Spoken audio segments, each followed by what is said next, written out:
আসসালামু আলাইকুম everyone, welcome to my channel mission DMC with Sabiha. আজকে আমি তোমাদের সাথে আছি সাবিহা ইসলাম। বর্তমানে অধ্যয়নরত আছি ঢাকা মেডিকেল কলেজে। আমি আমার এই চ্যানেলে মূলত এইচএসসির বিভিন্ন সাবজেক্ট, বিভিন্ন চ্যাপ্টার এবং কখনো কখনো কোনো একটা নির্দিষ্ট টপিকের ওপর ভিডিও দিয়ে থাকি। তারই ধারাবাহিকতায় আজকে আমরা একটা গুরুত্বপূর্ণ চ্যাপ্টার নিয়ে আলোচনা করব, যেটা আমাদের বোথ এইচএসসি এবং মেডিকেল অ্যাডমিশন টেস্টের জন্য অত্যন্ত গুরুত্বপূর্ণ। আমি এই চ্যানেলটায় মূলত এই ভিডিওগুলো আপলোড করি এই জন্য যে দেখা যায় যে যারা এখন এইচএসসি দিতে যাচ্ছ তাদের অনেকটা কনফিউশন কাজ করে যে আমি এখন থেকে এইচএসসির পাশাপাশি মেডিকেল অ্যাডমিশন টেস্টের প্রিপারেশন নিতে চাই, তাহলে আমি কিভাবে বইগুলাকে পড়লে আমার এইচএসসির পাশাপাশি অ্যাডমিশন টেস্টের জন্য কভার হবে। তো আমিও সবসময় ট্রাই করি যে আমি কোন স্ট্র্যাটেজিতে একদম প্রথম থেকে এইচএসসির পাশাপাশি মেডিকেল অ্যাডমিশন টেস্টের জন্য ফোকাসড থাকতাম, কিভাবে মেডিকেল অ্যাডমিশন টেস্টের প্রিপারেশন নিতাম, একই বইয়ের পড়ায় কিভাবে আমি আমার পড়ার পাশাপাশি অ্যাডমিশনের জন্য আমার প্রস্তুতিকে এগিয়ে রাখতাম, সেই জিনিসগুলো আমি গাইডলাইন আকারে যেমন তুলে ধরি, পাশাপাশি আমার বই থেকেই মূলত আমি দাগিয়ে একদম বোর্ড বই থেকে দাগিয়ে পড়ানোর চেষ্টা করি। আমার বই থেকে দাগিয়ে পড়ালে সুবিধাটা যেটা হয় সেটা আমি কি ধরনের টিপস এন্ড ট্রিক্স ফলো করেছি, কোন কোন জিনিসগুলো আমার বুঝতে কষ্ট হতো, কোন জিনিসগুলো আমার সমস্যা হতো, আমি সেই জিনিসগুলো মূলত পড়ানোর সময় বলে দেই। এতে করে যেটা হয় সেটা তোমরা যারা এই টপিকটা পড়তে যাচ্ছ, এই চ্যাপ্টারটা একবার করে পড়তে যাচ্ছ, তোমরা দেখা যায় যে ওই নিমোনিক্স গুলা আমার কাছ থেকে পেয়ে যাচ্ছ, তাই না? তাহলে ওই নেমোনিক্স গুলো যখন আমার কাছ থেকে পেয়ে যাবা, তখন তোমাদের পড়াটা কিন্তু অনেকটা ইজি হয়ে যাবে। আর আমরা জানি যে মেডিকেল অ্যাডমিশন টেস্টের জন্য মূল বইয়ের কোনো বিকল্প কিন্তু নাই। তো আমি যখন মূল বই থেকেই তোমাদের লাইন বাই লাইন পড়ানোর চেষ্টা করছি, তখন দেখবা যে তোমাদের বইয়ের অনেক জিনিস, তোমাদের কনসেপ্ট যেমন ক্লিয়ার হচ্ছে, পাশাপাশি আমি আরেকটা যেটা করি সেটা আমার বইতেই আমি যেমন লেখা আছে যে কোন টপিকটা এইচএসসির জন্য ইম্পর্টেন্ট। তো আমি এইচএসসির জন্য সেখানে দাগিয়ে বলে দেই যে এটা এইচএসসির কতে আসতে পারে, খতে আসতে পারে, বা গ ঘ এর জন্য আমি বলে দিই কতটুকু লিখবা, সেটুকুও বলে দিই। এইচএসসির পাশাপাশি মেডিকেল অ্যাডমিশন টেস্টের এই ফোকাসড তুমি যাতে থাকতে পারো, সেই জন্যই মূলত আমার এই চ্যানেলটা আমি নিয়মিত ফ্রিতে ভিডিও আপলোড করে যাচ্ছি। আমার সর্বোচ্চ চেষ্টা থাকবে যেন আমার জুনিয়র যারা এইচএসসি পরীক্ষা দিতে যাচ্ছ বা পরবর্তীতে স্বপ্নের আঙিনা ঢাকা মেডিকেল কলেজে আসতে চাচ্ছ, তারা যেন সর্বোচ্চ সহযোগিতা এজ এ সিনিয়র হিসেবে বা বড় আপু হিসেবে আমার কাছে তোমরা পাও, সেজন্যই মূলত এই সেবামূলক কাজটা আমার করা। তো তোমাদের যেটা কাজ থাকবে সেটা আমি নিয়মিত ভিডিওগুলো আপলোড দিচ্ছি। তোমাদের আমার ফেসবুক, অফিসিয়াল ফেসবুক পেজ রয়েছে মিশন ডিএমসি উইথ সাবিহা, সেখানে অবশ্যই তোমরা ফলো দিয়ে রাখবা। আমি নিয়মিত সেখানে বিভিন্ন গাইডলাইন শেয়ার করছি যে কিভাবে পড়াশোনা করতে হবে, কোন দিকটা তোমাদের জন্য ভালো হবে, এখন কিভাবে পড়তে হবে, সবকিছুর জন্য পাশাপাশি কুইজ, এমসিকিউ সবকিছু আমি সেখানে কিন্তু ডেলিভার করছি। আর একটা যেটা কথা আমি বলবো সেটা আমার সাথে যখন তোমরা পড়তে বসবা এই টপিকটা, তোমাদেরকে অবশ্যই তোমাদের বইটা পাশে রাখতে হবে। এটা কিন্তু অনলাইন ক্লাস, তার মানে এই না যে তুমি শুয়ে বসে যে কোনো ভাবে ক্লাসটা করতে পারবা।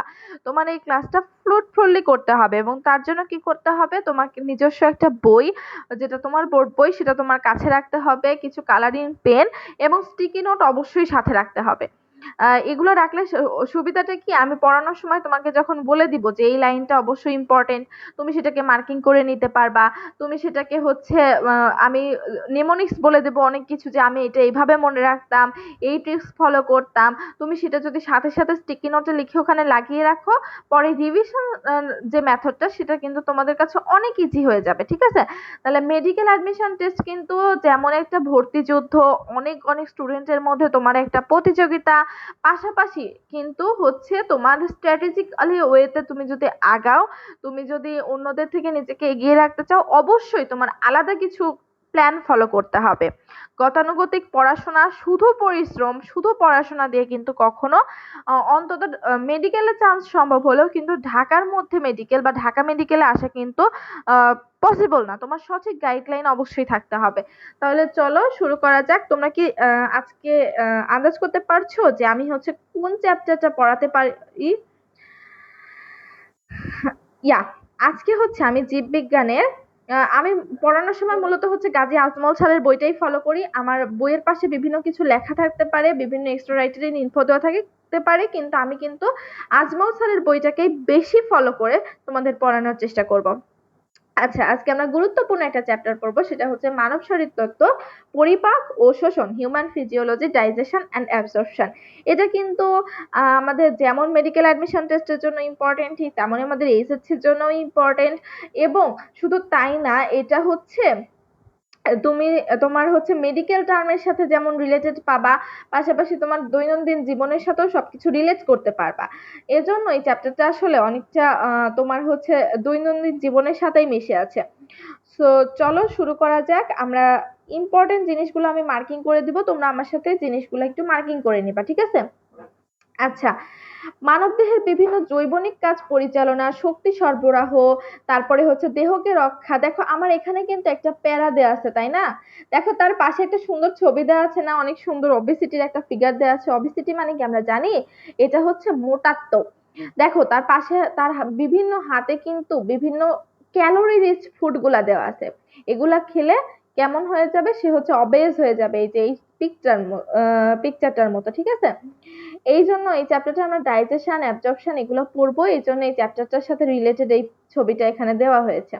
দেখো এই প্যারাটাই গেলে তোমরা তুমি কি দেখতে পাচ্ছ যে আমার কিছু জিনিসকে একদম সুন্দর করে মার্কিং করা আছে? কাজ পরিচালনা, শক্তি সরবরাহ, দেহকে রক্ষা, পুষ্টি, এই জিনিসগুলো মার্কিং করা আছে না? এই জিনিসগুলা তোমার হচ্ছে কি করতে হবে, এইভাবেই মার্কিং করে নিতে হবে। এটার কাজ কি, তোমার খাদ্য তোমার দেহে কি কি কাজ করে সেটাই প্যারার মধ্যে দেওয়া আছে। তুমি ওই জিনিসটা মার্কিং করে নিলেই ইনশাল্লাহ হয়ে যাবে। তোমার এত কিছু পড়ার, এখান থেকে পড়ার টাইম নেই। এখন আসো, পরিপাকের সংজ্ঞাটা কিন্তু খুবই বেশি আসে আমাদের এক্সামে। বেশি তো তোমার হচ্ছে নাম্বারের কোশ্চেনের জন্য এটা কিন্তু আসে। তাহলে যে জৈব রাসায়নিক প্রক্রিয়া, এটা কিন্তু একটা জৈব রাসায়নিক প্রক্রিয়া। কেন? কারণ এটা হচ্ছে একই সাথে আমাদের জৈবনিক বিভিন্ন প্রক্রিয়া, পাশাপাশি আমাদের রাসায়নিক কিছু উপাদান প্রয়োজন হয় এই পরিপাক সম্পন্ন করার জন্য। জটিল খাদ্যবস্তু, জটিল খাদ্যবস্তু কোনটা? যেটা আমরা খাই সেটাই জটিল। এটা কিন্তু ভাঙা বা ক্ষুদ্র ক্ষুদ্র আকারে থাকে না, অনেক বড় আকারে থাকে না। তারপরে আমরা বিভিন্ন হরমোন, যেটা আমরা পরে পড়বো, বিভিন্ন এনজাইম, এগুলা সহায়তায় কি হয়, সরল তরল দেহকোষের ক্ষুদ্র অণুতে পরিণত হয়। এটাকে আমরা বলছি পরিপাক, এই প্রক্রিয়াটাকে আমরা বলছি পরিপাক। এখানে যে তন্ত্রগুলা, অঙ্গগুলা হেল্প করে সেগুলাকে আমরা বলি পৌষ্টিক তন্ত্র বা ডাইজেশন সিস্টেম। আমরা কি জানি যে প্রথমে হচ্ছে কোষ, তারপরে কোষ থেকে উৎপন্ন হয় কি, অনেকগুলা কোষ মিলে হয় টিস্যু, অনেকগুলা টিস্যু মিলে কি হয়, অঙ্গ, এবং অনেকগুলো অঙ্গ মিলে তৈরি হয় তন্ত্র। তাহলে আমরা এই যে পৌষ্টিক তন্ত্র পড়লাম না, এর মধ্যে কিন্তু আমরা অনেকগুলো অঙ্গ পাবো। একটু আস্তে আস্তে আমরা সামনের দিকে আগাবো, ঠিক আছে? এখন দেখো পরিপাক কয় প্রকার, একটা যান্ত্রিক পরিপাক, একটা রাসায়নিক পরিপাক। এখন দেখো কথার মধ্যেই তোমার বুঝতে হবে যান্ত্রিক পরিপাক বা কি, মেকানিক্যাল ডাইজেশন। এখন যান্ত্রিক মানে কি, অবশ্যই সেখানে যন্ত্র থাকবে না? তাহলে যন্ত্র কি বলতো? আমাদের পরিপাক করার সময় যে আমাদের দাঁত আছে, আমাদের জিহ্বা আছে, আমাদের গলবিল আছে, এগুলা কি এক একটা মেশিনের মতো কাজ করে। যেমন তোমার দাঁত কি করে, তুমি একটা খাদ্য খাওয়ার পর তুমি যখন চিবাও করে, তখন কি হয়, তোমার ওই হচ্ছে দাঁতগুলা ওই খাদ্যগুলাকে কি করে, সরল খাদ্যে পরিণত করে। তারপরে তুমি যখন গলৎকরণ করবা, তোমার যে হচ্ছে ইসোফেগাস আছে, তোমার অন্ননালী আছে, সেগুলো আস্তে আস্তে কি করে, একবার হচ্ছে কনস্ট্রাকশন করে এবং একবার হচ্ছে প্রসারণ করে, তখন কি হয়, ওই খাদ্যটা আস্তে আস্তে সামনের দিকে যায়। তো এভাবে হচ্ছে তোমার এই দেহের অঙ্গগুলা তোমার খাদ্যকে কিন্তু ক্ষুদ্র টুকরায় পরিণত করতে সাহায্য করে। ওকে, তাহলে হচ্ছে এই জিনিসটা আমাদের খুবই বেশি ইম্পর্টেন্ট যে যান্ত্রিক প্রক্রিয়ায় কিন্তু আমাদের কি থাকবে বলতো? যান্ত্রিক প্রক্রিয়ায় আমাদের থাকবে হচ্ছে বিভিন্ন যন্ত্র, এবং সেই যন্ত্রগুলা কি, সেই যন্ত্রগুলা হচ্ছে আমাদের দাঁত, আমাদের ঠোঁট, আমাদের তালু, তারপরে কঠিন তালু, শক্ত তালু, এন্ড তোমাদের আরো যদি বলি গলবিল, অন্ননালী, এগুলো সব কিন্তু যন্ত্রের মতো কাজ করে, ঠিক আছে। এখন আসো রাসায়নিক পরিপাক।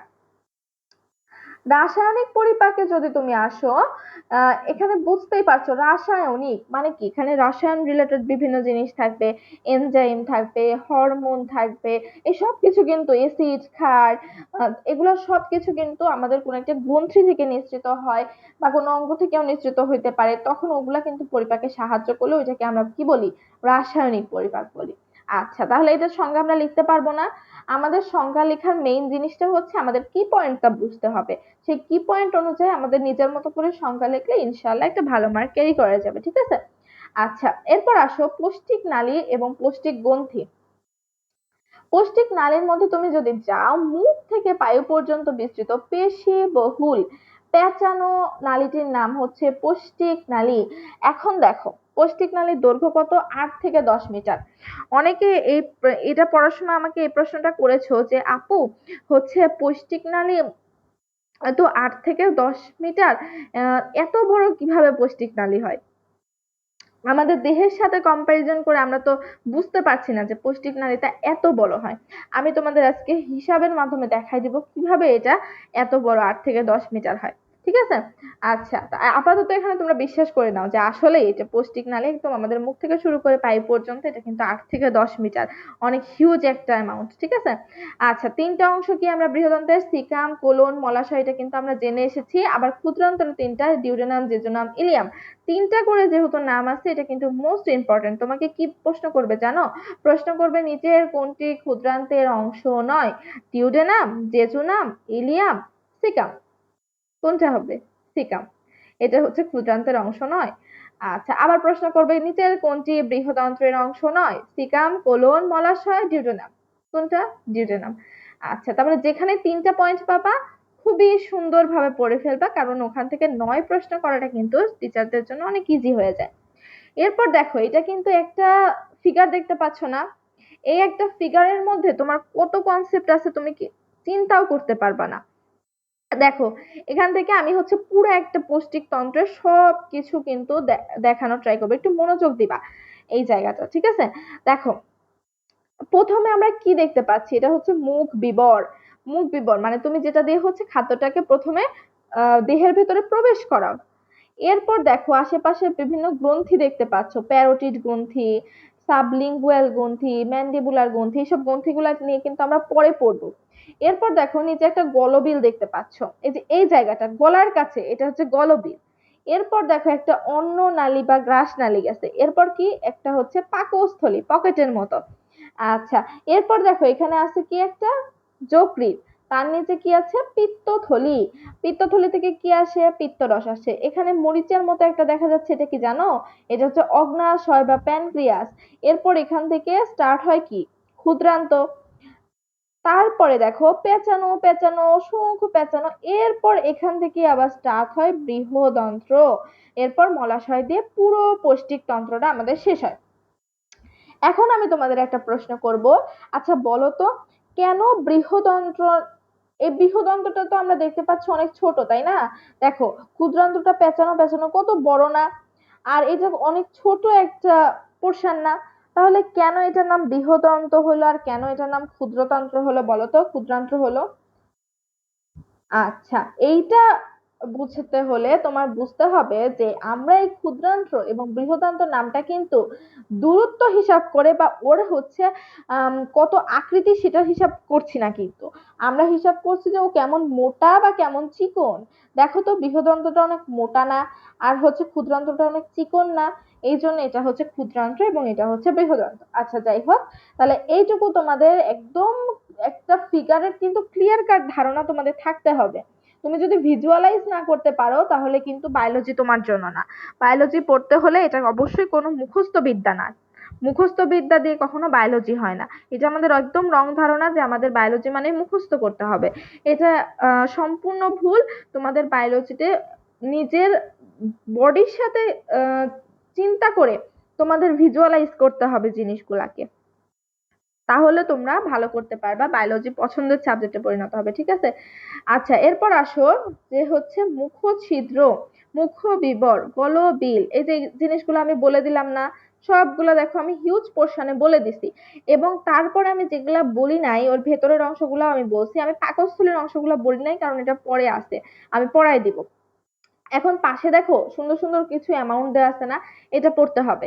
এই অ্যামাউন্ট গুলো আসে বা এক্সট্রা রাইটারের হচ্ছে তথ্যতে যে আম, ইয়েগুলো দেওয়া আছে, মানগুলো দেওয়া আছে, সেটা আমার বই এখানে লেখা আছে, তোমরা একটু ভিডিওটা পজ করে এটা লিখে নিতে পারো। এটা কিন্তু মনে রাখতে হবে, এটা মনে রাখতে হবে তোমার ভিজুয়ালাইজেশনের জন্য, যে হ্যাঁ পাকস্থলীর দৈর্ঘ্য এরকম, প্রস্থ এরকম, এরকম পাকস্থলী এত বড় হয়। তাছাড়া তো তোমরা বুঝতে পারবা না, তোমরা একটু পরে বলবা যে আপু পৌষ্টিক তন্ত্র বা এটা হচ্ছে মুখ থেকে পায়ু পর্যন্ত কিভাবে 10 মিটার হলো। তোমরা যখন দেখবা যে এই যে হচ্ছে এখানেই দেখো, দেখতে পাচ্ছ 3 থেকে 4 মিটার ইলিয়ামি, এখানে 2.5 মিটার হচ্ছে তোমার জেজুনাম, এগুলা যখন তুমি ক্যালকুলেশন করবা দেখবা 8 থেকে 10 মিটার হওয়া এটা হচ্ছে একটা স্বাভাবিক বিষয়। ওকে, আচ্ছা চলো আমরা পরের পৃষ্ঠায় যাই। এখানে দেখো আমাদের খাদ্যে হচ্ছে কিভাবে আমরা একদম আমাদের খাদ্য কিভাবে পাকস্থলী পর্যন্ত পৌঁছালো, 6টা ধাপে দেখো সবকিছু দেওয়া আছে, যে খাদ্যকে প্রথমে গলৎকরণ করা, খাদ্যের সঞ্চালন, যান্ত্রিক পরিপাক, রাসায়নিক পরিপাক, পরিশোষণ, বর্জ্য পদার্থ নিষ্কাশন, সবকিছু দেখো 6টা পয়েন্ট আমি কিন্তু বলে দিছি। এরপর আসো, আমাদের একটা ছক দেওয়া আছে, যেখানেই ছক পাবা, আমি কিন্তু এটা বারবার বলছি, যেখানে ছক পাবা, পার্থক্য পাবা, এই জিনিসগুলা কিন্তু মিস দেওয়া যাবে না, কারণ এগুলা টিচারদের আই ক্যাচিং একটা টপিক। যখনই টিচার এখানে আসবে, এই ছকটা দেখবে, তার প্রশ্ন করার টেন্ডেন্সি বেড়ে যাবে। তো আমাদের এই জিনিসগুলো কিন্তু পড়তে হবে। হ্যাঁ, ছকে একটু কঠিন ইনফরমেশন থাকে, মনে রাখা অনেক কষ্ট হয়, কিন্তু পড়তে হবে, কিছু করার নাই। ঠিক আছে? এই দেখো শর্করা, আমিষ, স্নেহদ্রব্য, ভিটামিন, খনিজ লবণ, পানি, এটা কিন্তু আমরা ছোটবেলা থেকে পড়ে আসছি। সুষম খাদ্যের বিভিন্ন উপাদান, পাশে অ্যামাউন্ট দেওয়া আছে, অ্যামাউন্টটা মনে রাখা অনেক ইজি, যে শর্করা একটু বেশি পরিমাণে আমাদের খেতে হয়, এরপর হচ্ছে একটু কম, তারপরে স্নেহ আরো বেশি কম খেতে হবে, তারপরে 2-3 লিটার পানি খেতে হয়। এগুলা কিন্তু আমাদের দৈনন্দিন জীবনের সাথে বা এর আগেও আমরা পড়ে এসেছি। এগুলা হচ্ছে তোমাদের যেহেতু আহ, দৈনন্দিন জীবনের সাথে মিশে যায়, তাই এগুলা কিন্তু পড়তে বেশি কষ্ট হওয়ার কথা না। আবার এগুলো আমরা পড়ে আসছি যে ক্ষয় পূরণ করে, তাপ শক্তি উৎপাদন করে, এটা রোগ প্রতিরোধ করে, পুষ্টি ও বৃদ্ধিতে সাহায্য করে, তারপরে কি করবে, পানি কি করবে, সিক্ত সজীব রাখবে, কমন সেন্স এগুলা। আচ্ছা, এরপর দেখো আরেকটা টপিক আছে, সেটা হচ্ছে এইটা কিন্তু আমি দিব, যে এখানে আমার বইয়ে 3 স্টার দেওয়া আছে, আমি যদি দিতে পারতাম আমি কিন্তু ইনফিনিটি স্টার দিতাম। অনেক অনেক বেশি কোশ্চেন তুমি যেমন এইচএসসি তে পাবা, তেমন তুমি হচ্ছে অ্যাডমিশনেও পাবা। কি প্রশ্ন হবে এখান থেকে? 3 রকমের প্রশ্ন হবে। দেখো, শর্করা থেকে খাদ্য যখন পরিপাক হবে কি উৎপন্ন হবে? গ্লুকোজ, প্রশ্ন আসতে পারে। আমিষ থেকে যখন পরিপাক হবে কি উৎপন্ন হবে? অ্যামিনো অ্যাসিড, বা এটার সরল রূপ কোনটি? Amino acid. তারপরে তোমার লিপিডের সরল রূপ কোনটি? ফ্যাটি অ্যাসিড বা গ্লিসারল। এটা এক টাইপের কোশ্চেন। এরপর তোমাকে প্রশ্ন করা হবে যে শর্করা পরিপাককারী এনজাইম গুলোকে কি বলা হয়? Amylolytic enzyme. প্রোটিন পরিপাক প্রোটিওলাইটিক, লিপিড পরিপাক লাইপোলাইটিক। দেখো নামের সাথে কিন্তু মিল আছে। এরপর তোমার থার্ড যে কোশ্চেনটা করা হবে সেটা হচ্ছে, আচ্ছা বলো তো যে নিচের কোনটি অ্যামাইলোলাইটিক এনজাইম? এটা কিন্তু একদম মুখস্থ রাখতেই হবে, রাখতেই হবে। Ptyalin, amylase, maltase, sucrase, lactase, আর হচ্ছে প্রোটিওলাইটিক শেষে দেখবা sin, sin, sin, sin, amino trypsin, chymotrypsin, pepsin, trypsin. Okay, প্রোটিনের শেষে সবসময় সিন থাকবে এনজাইম গুলোর শেষে।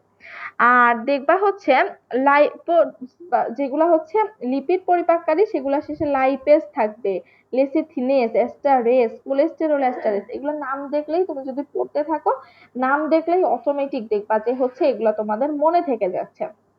প্রথমবারে কোনো কিছুই তোমাদের মনে থাকবে না, অনেক কিছু মনে হবে যে মাথার উপর দিয়ে চলে যাচ্ছে, বাট তোমাদের কি করতে হবে, অবশ্যই তোমাদের লেগে থাকতে হবে। ঠিক আছে?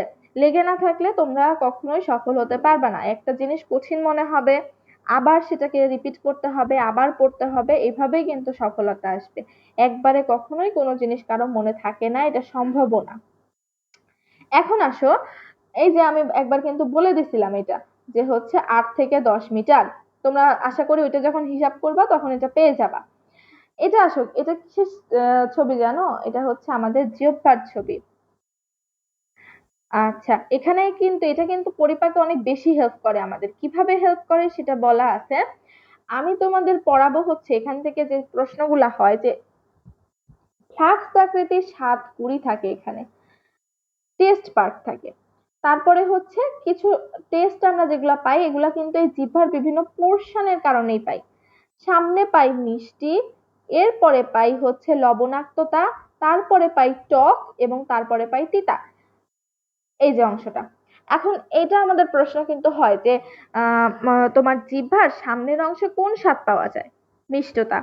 তারপরে প্রশ্ন হতে পারে যে হচ্ছে জিহ্বার দুই পাশে কোন স্বাদ পাওয়া যায়? তাহলে এটা আমাদের কিন্তু এইভাবেই পড়তে হবে যে জিহ্বার অগ্রপ্রান্তে মিষ্টি, অগ্রভাগের দুই পাশে নোনা, তারপরে পশ্চাৎ ভাগের দুই পাশে টক, এবং হচ্ছে পেছন দিকে আমরা কি স্বাদ পাই বলতো? স্বাদ পাই হচ্ছে তিতা। আচ্ছা, তারপরে হচ্ছে নোনা বলতে কিন্তু এখানে লবণাক্ততা বোঝাইছে। আর পেছনের তিতা, তিক্ত কিন্তু আলাদা জিনিস। তিতা এবং হচ্ছে লবণাক্ততা দুটো ভিন্ন জিনিস, দুটো ভিন্ন স্বাদ।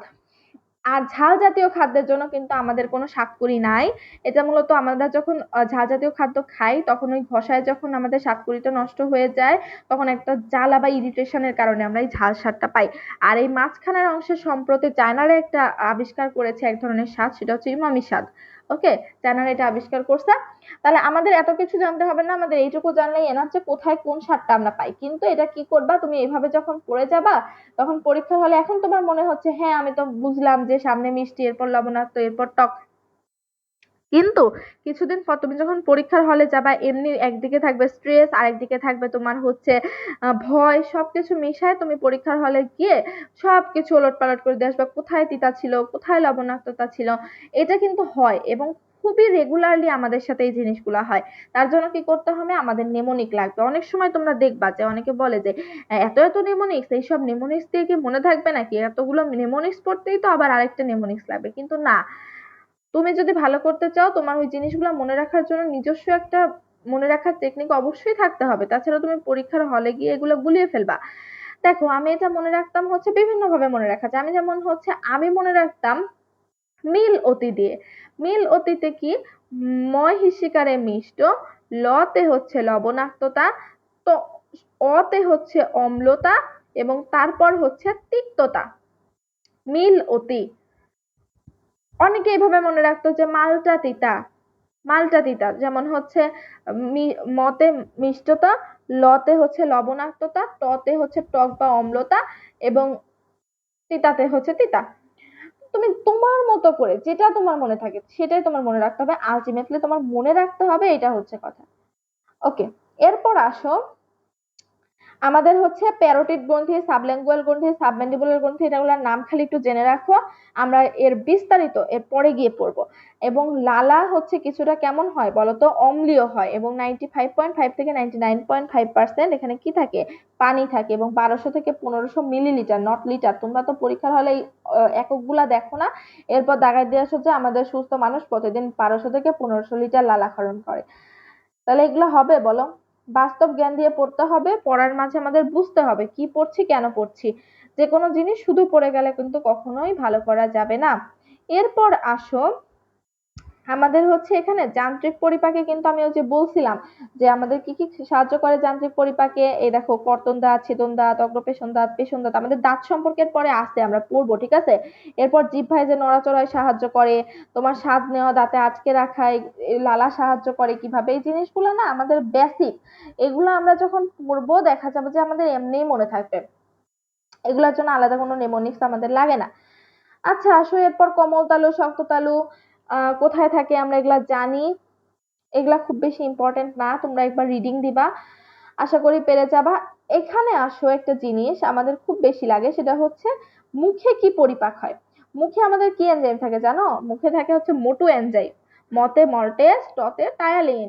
এই দেখো, টায়ালিন কি করে, জটিল শর্করাকে মল্টেজে পরিণত করে, আর মল্টজকে মল্টেজ গ্লুকোজে পরিণত করে। এবং আমাদের মুখে কিন্তু খুবই খুবই ইম্পর্টেন্ট, কোনো আমিষ স্নেহ কিছু পরিপাক হয় না, শুধু কি পরিপাক হয়, শর্করা পরিপাক হয়। তাহলে তোমরা যে ভাতটা খাও সেই ভাতটা শুধু কোথায় পরিপাক হয় বলো তো? মুখে শুধু সেই ভাতটারই পরিপাক হয়। এর সাথে তুমি যদি আমিষ খাও, কোনো মাংস খাও, সেগুলা কিন্তু পরিপাক তোমার মুখে হবে না। এর পরবর্তীতে গিয়ে অন্য আমাদের পাকস্থলী আছে, ক্ষুদ্রান্ত আছে, সেখানে গিয়ে হবে। এরপর আসো, এখানে দাঁত বা দন্ত সংকেত দেয়া আছে। দেখো, আমাদের হচ্ছে রিসেন্টলি কিন্তু মেডিকেলের সাথে ডেন্টাল অ্যাড হয়েছে, এবং ডেন্টালের সবসময়ই কিন্তু প্রশ্নগুলা দাঁত থেকে দু একটা প্রশ্ন হয়। তো দাঁতটা কিন্তু এখন আমাদের জন্য বেশি ইম্পর্টেন্ট। দেখো, 20টা হচ্ছে দুধ দাঁত থাকে, এবং এগুলা কোথায় থাকে? অ্যালভিওলাই বা গর্তে প্রথিত অবস্থায় থাকে। ও গর্তে থাকে, এই গর্তগুলাকে অ্যালভিওলাই বলে। আমরা কিন্তু আমাদের বইয়ে অনেক জায়গায় এই অ্যালভিওলাই কথাটা পাবো। এরপর দেখো, আমাদের দাঁত কয়টা থাকে বলো তো? সর্বমোট কিন্তু আমাদের 32টা দাঁত থাকে। অনেকের একটু কম থাকতে পারে, কোনটার জন্য বলো তো? আক্কেল দাঁত অনেক সময় উঠে না, তার জন্য কম থাকতে পারে, বাট আমরা গ্রসলি যেটা পড়বো সেটা হচ্ছে 32টা দাঁত থাকে। এখন দেখো, কর্তন দাঁত আমরা কি সব পড়বো না? কর্তন দাঁতের ইংরেজি পড়বো ইনসিসর, কাটা ছেঁড়ার কাজ করে। ছেদন দাঁত ক্যানাইন, এটা কি করে? ছেঁড়ার কাজ করবে স্বাভাবিক। অগ্রপেশন চর্বণ পেশনে সাহায্য করবে প্রিমোলার, এন্ড মোলার হচ্ছে তোমার চর্বণ পেশনে সাহায্য করবে। আক্কেল দাঁত বলা হয় ওয়েসডম টিথ। এইটুকু তোমরা যদি এইভাবে পড়ো, তোমার রিভিশন স্ট্র্যাটেজি কিন্তু অনেক ইজি হয়ে যাবে। ঠিক আছে? অনেকে রিভিশন দেওয়ার টাইম পায় না। কেন পায় না? কারণ তারা সবকিছু আবার পড়তে যায়। রিভিশনের সময় সবকিছু পড়ার কিন্তু কোনো সুযোগ নাই। তোমাদের দাগানো লাইনগুলো, দাগানোর মূল উদ্দেশ্যই এটা, দাগানো লাইনগুলো আমাদেরকে পড়তে হবে রিভিশনের টাইমে। এরপর আসো, দেখো কত সুন্দর দাঁত দেখা যাচ্ছে এখানে, তাই না? উপরের চোয়াল, নিচের চোয়ালে দাঁত দেখা যাচ্ছে। দেখো, স্তন্যপায়ীদের দাঁতের সংখ্যা প্রত্যেক চোয়ালে 16টা করে। চোয়ালের সামনে 4টি আছে। এরপর ছেদন, পেষণ, 3টি করে পেষণ দাঁত আছে। এই দেখো, এই জিনিসটা কিন্তু ইম্পর্টেন্ট। তোমাদের I2C1 P2M3, আইতে কি? ইনসিচর, সিতে ক্যানাইন, পিতে প্রিমোলার, এমতে মোলার। এবং I2C1 P2M3 মানে সবগুলা যদি তুমি যোগ দাও, কি দেখতে পাবা বলো তো? 5 3 8, মানে তোমার হচ্ছে, এই দেখো, এইভাবে যদি আমরা ভাগ করি তোমার দাঁতটাকে, দেখো এক পাশে পাবা তুমি হচ্ছে কয়টা বলো তো? 1 2 3 4 5 6 7 8। দেখছো? এই পাশে পাবা 8টা, এই পাশে পাবা 8টা। এই জন্য দেখো, আমরা উপরের অংশকে 2 দ্বারা গুণ দিছি, মানে এইটুকু 8, এইটুকু 8, 2 8 হচ্ছে কত? 16। এবং নিচের এই 8, এই 8, এই 8 হচ্ছে 16। 16 16 কত হয় বলো তো? 16 16 কত হয়? 16 16 32 হয়। অনেকে আমাকে বলে যে আপু, এই যে হচ্ছে 8 গুণন 2, নিচেও 8 গুণন 2 আমরা কেটে দিই।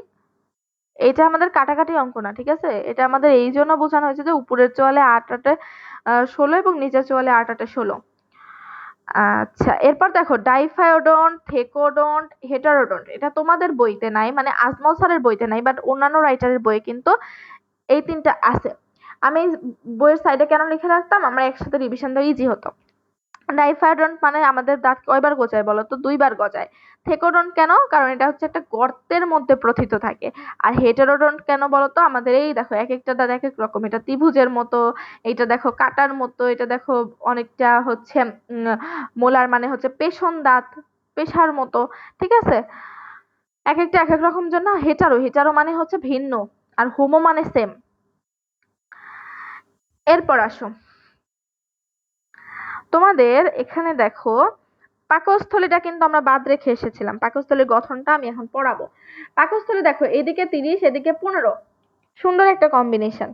আর এটা হচ্ছে 1 লিটার বয়সন্ধিকালে, এবং প্রাপ্তবয়স্ক অবস্থায় 1.5 থেকে 2 লিটারও বেড়ে দাঁড়ায়। এরপর দেখো, যেখানে উন্মুক্ত হয় সেটা হচ্ছে কার্ডিয়া। তারপরে পাকস্থলীর বাম পাশে হচ্ছে ফান্ডাস। এরপর দেখো, ছোট বাগ, বড় বাগ, ডিউডেনামে পাইলোরাস। এরপর বৃত্তাকার পাইলোরিক স্ফিংক্টার 2 থেকে 6 ঘন্টা কাল অন্ননালী পথে অবস্থান করে, এবং প্যারাইটাল কোষ থেকে হাইড্রোক্লোরিক ক্ষরিত হয়। জানতে হবে। এগুলো হচ্ছে তোমার যে লাইনগুলো আমি মার্কিং করে দিচ্ছি, এই লাইনগুলো পড়লেই কিন্তু হয়ে যাবে। তোমাদের বেশি কিছু পড়া যাবে না, এবং এটা যেটুকু পড়ছো সেটা বেসিক ক্লিয়ার করে সুন্দরভাবে পড়তে হবে। এখানে আমাদের তেমন কিছু নাই। এখানে দেখো, একটু আমি যদি বলি, আমি কিছু জিনিস একটু মার্কিং করে দিব তোমাদের। এই পরিপাকটা লাগবে। পাকস্থলীতে পরিপাক তোমাদের গ এর জন্য অনেক বেশি ইম্পর্টেন্ট, গতে আসে। আমাদের এই জিনিসটা এইভাবে লিখতে হবে, এটা অনেকটা আই ক্যাচিং হয়, এভাবে লিখলে নাম্বার বেশি পাওয়া যায়। আমেশকে পানি দিলে পেপসিনের উপস্থিতিটা কি তো কিসে যায় বলো তো? প্রোটিওজ এবং পেপটন। এরপর কেসিনকে দিলে রেনিনের উপস্থিতি প্যারাকেসিন, প্যারাকেসিনকে দিলে পেপটন, জিলাটিনকে দিলে হচ্ছে পেপটন। পেপটন এবং পলিপেপটাইডে পরিণত হয়। এটা হচ্ছে তোমাদের মনে রাখতে হবে, ঠিক আছে? এটা বোঝানোর কিছু নাই, এটা কোথায় থেকে কি কিসে যায় এটা অনেকটা তোমাদের মুখস্থ বিদ্যাই বলা যায়, মনে রাখতে হবে, ঠিক আছে? আচ্ছা, এরপর আসো ক্ষুদ্রান্তে পরিপাক। ক্ষুদ্রান্তে পরিপাকে গেলে আহ ক্ষুদ্রান্ত, এই দেখো ক্ষুদ্রান্ত নিজেই 6 থেকে 7 মিটার। তাহলে এখন হিসাব মিলতেছে যে কিভাবে 8 থেকে 10 মিটার আমাদের হচ্ছে আহ পুরো পৌষ্টিকতন্ত্র হয়। এখন দেখো তুমি অনেকটা মিলাইতে পারবা। এখানে তোমার হচ্ছে 6 থেকে 7 মিটার, আমি কিন্তু বলছি ওর দৈর্ঘ্য, ওর হচ্ছে পার্ট গুলা কি কি। তারপর কোনটা কত মিটার হয় দেখো এখানে লেখা আছে। আমি কিন্তু ওই যে যখন ফিগার পড়াইছিলাম তখনই কিন্তু ওটার সাইডে আমি লিখে রাখছিলাম যে যে নাম হচ্ছে 2.5 মিটার, তারপরে এইটা হচ্ছে 25 থেকে 30 সেন্টিমিটার। এভাবে তোমরাও লিখে রাখবে একটা ফিগারে, যখন সব রিভিশন দিবা তাহলে যে হিজিবিজি হিজিবিজি এটা আমাদের আর পড়ার দরকার হবে না। এরপর আসো, এটা অনেক বেশি ইম্পর্টেন্ট, যে গবলেট কোষ থেকে মিউকাস খরিত হয়। পিত্তরস কি করে? জীবাণুর কর্মক্ষমতা কমিয়ে দেয়। পিত্ত লবণ গুলা কি করে? ওর হচ্ছে পেশির ক্রমসংকোচন ঘটায়। এখন দেখো কোলেসিস্টোকাইনিন, এটা কিন্তু তোমরা পড়াশোনা অনেকবার পাবা যে কোলেসিস্টোকাইনিন নামক হরমোন কি করে। এখন তোমাদের মনে প্রশ্ন আসে না যে আপু হচ্ছে যখন আমরা পরিপাক করি তখন হচ্ছে পরিপাক গ্রন্থি থেকে বিভিন্ন রস যে ক্ষরিত হয় সেটা তো অটোমেটিক ক্ষরিত হয়। এই অটোমেটিক ক্ষরিত কিভাবে হয়? কোনো রিফ্লেক্স ছাড়া, কোনো কিছু ছাড়া। এইটার মূলে রয়েছে দেখো এই এইসব হরমোন, ঠিক আছে? এই দেখো কোলেসিস্টোকাইনিন। কোলেসিস্টোকাইনিন কি করে? ওই পিত্তাশয়ের কোলে বসে গলা চেপে ধরে, মানে হচ্ছে ওই পিত্তাশয়কে অনেকটা চাপ দেয়, সংকোচন দেয়। তখন কি হয়? ওইখান থেকে পিত্ত রসটা ক্ষরিত হয়ে ক্ষুদ্রান্তে আসে। এটা এইভাবে মনে রাখা যায় কোলেসিস্টোকাইনিন, কারণ এটা তুমি বারবার পাবা যে কোলেসিস্টোকাইনিনের কাজ কি, বা পিত্তাশয় রস নিঃসৃত করতে হচ্ছে উদ্দীপনা দেয় কে। অনেকবার পাবা এই প্রশ্নগুলা। এজন্য এই প্রশ্নগুলো স্থায়ীভাবে মনে রাখাটার জন্য এইসব নিয়মনিক গুলা মনে রাখতে হয়। এরপর শর্করা পরিপাকে যদি আসো, এখানে কিন্তু এইটুকু তোমরা রিডিং পড়ে নিবা, পেয়ে যাবে। এরপর অ্যামাইলেজ থেকে মল্টোজ হয়, মল্টোজ থেকে গ্লুকোজ হয়। এটাও আমার পড়ানোর কিছু নাই, এটা নিজের মতো করে পড়ে নিবা। পড়লেই দেখবা যে অনেক কিছু পড়তে পড়তেই অনেক কিছু ক্লিয়ার হয়ে যাচ্ছে। পেপসিন এবং ট্রিপসিনের মধ্যে পার্থক্য দেওয়া আছে। পার্থক্যের জন্য আমি কি বলতাম বলতো? সবসময় এক পাশ পড়বা। এটা গ্যাস্ট্রিক গ্রন্থি থেকে ক্ষরিত হয়, পাকস্থলী থেকে নিঃসৃত হয়, হাইড্রোক্লোরিকের সংস্পর্শে সক্রিয় হয়, প্রোটিওজ ও পেপটনে পরিণত হয়। আর এটা কি করে? প্রোটিওজ ও পেপটনকে পলিপেপটাইডে পরিণত করে। এন্টাইনোকাইনেসের সংস্পর্শে সক্রিয় ট্রিপসিনে পরিণত করে। ক্ষুদ্রান্তের ডিউওডেনামে নিঃসৃত হয়, অগ্নাশয় থেকে নিঃসৃত হয়। তোমাদের কিন্তু কোনো পার্থক্য থাকলে সেটা অবশ্যই পড়ে ফেলতে হবে। পার্থক্যগুলা কিন্তু আসে, খ নাম্বারের জন্য আসে। অনেক সময় হচ্ছে তোমরা যারা ভার্সিটির প্রিপারেশন নিবা, ভার্সিটিতে এসে যায় lipase, phospholipase, cholesterol esterase, lipase, lecithinase. এই জিনিসগুলো তোমার খালি কি জানতে হবে বলো তো? এই জিনিসগুলো তোমার কোন এনজাইম গুলা কাজ করে এবং কিসে পরিণত হয়, এই জিনিসগুলা খালি এইটুকু তোমরা মনে রাখবা যে কোন এনজাইম কাজ করছে এবং কিসে পরিণত হচ্ছে। এটুকু যদি পড়ে ফেলো, এটা কখনো গ ঘয়ে তেমন ভাবে আসে না। শুধু এটুকু তোমার এমসিকিউ এর জন্য অনেক সময় লাগে। তো এটুকুই, আজকে আমি পরিপাকটা শেষ করে দেওয়ার ট্রাই করছি। আমার দিক থেকে আমি যতটুকু সম্ভব আমি তোমাদের জন্য হচ্ছে পড়ানোর চেষ্টা করছি। যতটুকু আমার ক্যাপাবিলিটিতে আসে বা আমি যেভাবে পড়তাম সেগুলো সর্বোচ্চটা দিয়ে চেষ্টা করছি। তোমাদের দিক থেকেও চেষ্টার কোনো কমতি রাখা যাবে না। এই মোমেন্টটা অনেক ক্রুশিয়াল একটা মোমেন্ট। খুব বেশি পড়াশোনা করতে হবে, কারণ হচ্ছে এই টাইমটা যেমন সংক্ষিপ্ত ঠিক তেমনই ভাবে তোমাদের হিউজ কিন্তু সিলেবাস, ফুল সিলেবাস কমপ্লিট করা। মেডিকেল অ্যাডমিশন টেস্টের জন্য যারা প্রিপারেশন নিচ্ছ তাদের জন্য তো আরো বেশি পড়া। তো তোমাদের হচ্ছে সব সময় স্টে কানেক্টেড। অনেক সময় হতাশ লাগবে, মনে হবে যে এত এত ইনফরমেশন মনে থাকছে না, এতগুলো ইনফরমেশন কিভাবে মনে রাখবো। এটা সবার ক্ষেত্রেই প্রযোজ্য ছিল, সবারই এরকম মনে হতো। তোমাদের নিজস্ব যে প্ল্যান মাফিক সেটা পড়ে যেতে হবে, বাকিটা আল্লাহ ভরসা। ওকে, সো আর জীববিজ্ঞান আমি যে পার্টগুলা পড়াচ্ছি সেই পার্টগুলো আমি পড়ানোর পাশাপাশি তোমাদের কিন্তু সাথে সাথেই সেখানে বইয়ে কালার করার পাশাপাশি তোমাদের কিন্তু সেই জিনিসটা পড়ে নিতে হবে, সাথে সাথে পড়ে নিতে হবে। এবং তোমাদের হচ্ছে ফটোগ্রাফিক মেমোরিতে যাতে সেট হয়ে যায়, এই জন্য এই জিনিসগুলো বারবার রিভিশন করতে হবে। বারবার রিভিশন স্ট্র্যাটেজির কোনো বিকল্প নাই জীববিজ্ঞান মনে রাখার জন্য, এবং সেই সাথে খুব বেশি এমসিকিউ সলভ করতে হবে। তাহলে সকলের জন্য শুভকামনা, বেস্ট অফ লাক। আমার জন্য সকলে দোয়া করবা, আমি যেন সুস্থ থাকতে পারি এবং হচ্ছে সবার জন্য ফ্রুটফুল কোনো ভিডিও নিয়ে তোমাদের সামনে আবারও হাজির হতে পারি। সে পর্যন্ত সবাই ভালো থেকো, সুস্থ থাকো। সকলকে অসংখ্য ধন্যবাদ। আমার চ্যানেলটা সাবস্ক্রাইব করে রাখবা, মিশন ডিএমসি উইথ সাবিহা, এবং পরবর্তী ভিডিও নোটিফিকেশন যাতে সবার আগে তুমি পেয়ে যাও সেজন্য অবশ্যই, এবং আমার যে ফেসবুক পেজ রয়েছে মিশন ডিএমসি উইথ সাবিহা, সেটাকে ফলো দিয়ে রাখবা। সেখানে নিয়মিত বিভিন্ন কুইজ বা হচ্ছে গাইডলাইন গুলো আমি পোস্ট করে থাকি, এবং আমার আরেকটি অফিসিয়াল চ্যানেল রয়েছে, ফেসবুক পেজ রয়েছে, সেটা হচ্ছে স্বপ্নের সাথে অ্যাপ্রন। তো তোমরা নিয়মিত সেখানে কানেক্টেড থাকার চেষ্টা করবা। বেস্ট অফ লাক সকলের জন্য, আমার জন্য সকলে দোয়া করবে। সকলকে আবারও ধন্যবাদ জানিয়ে আমি বিদায় নিচ্ছি। আসসালামু আলাইকুম রহমতুল্লাহ বারাকাতুহু।